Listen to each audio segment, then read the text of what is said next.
I'm about to show you how you're going to be cutting some football size sweet potatoes down into making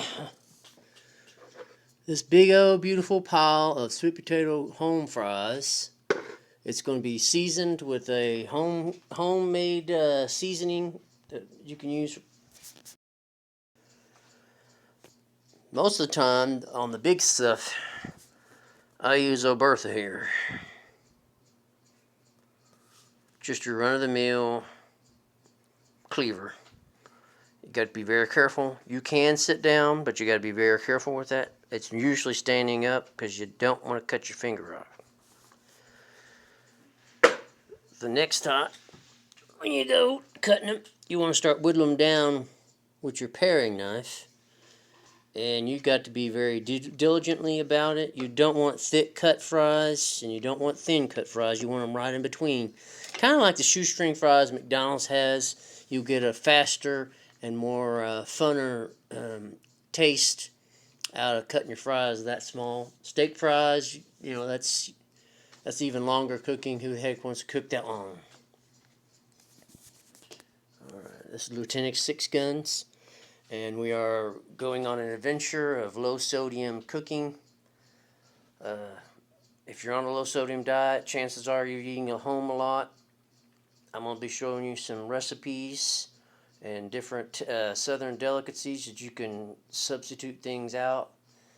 As far as the sweet potato is concerned, anything that's made with a potato, you can make it with sweet potato. It tastes way better. It's got beta carotene in it.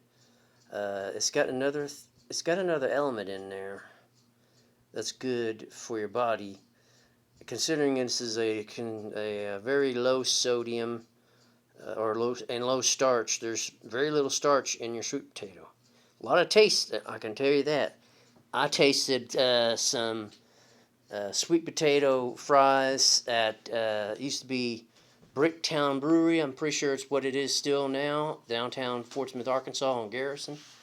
A friend of mine had his mom had gotten him some fries, and I tried his fries, and it was candied sweet potato French fries. Candied sweet potato French fries with candied jalapenos and a caramel drizzled over it, and I gotta tell you, I fell in love instantly with those. I don't know if they're still doing them or not, but man, me and sweet potato French fries go back a way long way. I loved the yams back when I was a little kid. There's a different way I do it now. The way I do it now is more gourmet versus the standby yams at Christmas and Thanksgiving. Those kinda the brown sugar kinda helped out with that a little bit, not too much. However, if you do it with honey, it's even more sweeter and even more healthier. Seeing how its honey is antibacterial, antiviral. It's also got a lot of amino acids in it, seeing how it's made from a bee and not man. Mother Nature is always better than man. Oh boy. I've cut my 5th sweet potato up, and I still have, I think it seems like 4 more football-sized sweet potatoes to go. This is a very extensive, it takes me about an hour to cut one of them bad boys up, because it's not like cutting up a regular potato. Like I said, potatoes are basically a root, and sweet potatoes are very fibrous potatoes. Fun cutting them. Fun. My back's killing me just cutting them.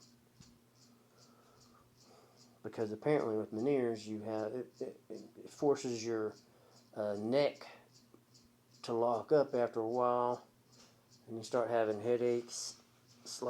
I'm talking like almost like a migraine type of headache.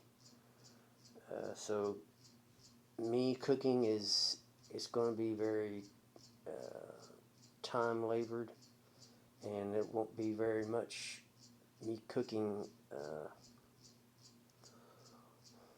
in one group. It'll be spots. here and there I can cook when I'm not having an attack. So fun. But there are several southern delicacies you can eat, like fish. Instead of frying it, you'll be having to grill it. And the easy way of cooking the fish at home on a skillet, you put your oil down, and you're going to be sticking some aluminum foil over that, so that way your fish does not stick to your cast iron skillet. Because cooking on non-stick pans, I mean, you still get you get the slickness in it and all that, but you don't get the added nutrients that a cast iron will put into your food. Most Americans are actually low in most of their minerals and vitamins. If you happen to be low in magnesium, there are different things you can use to get the magnesium into your diet.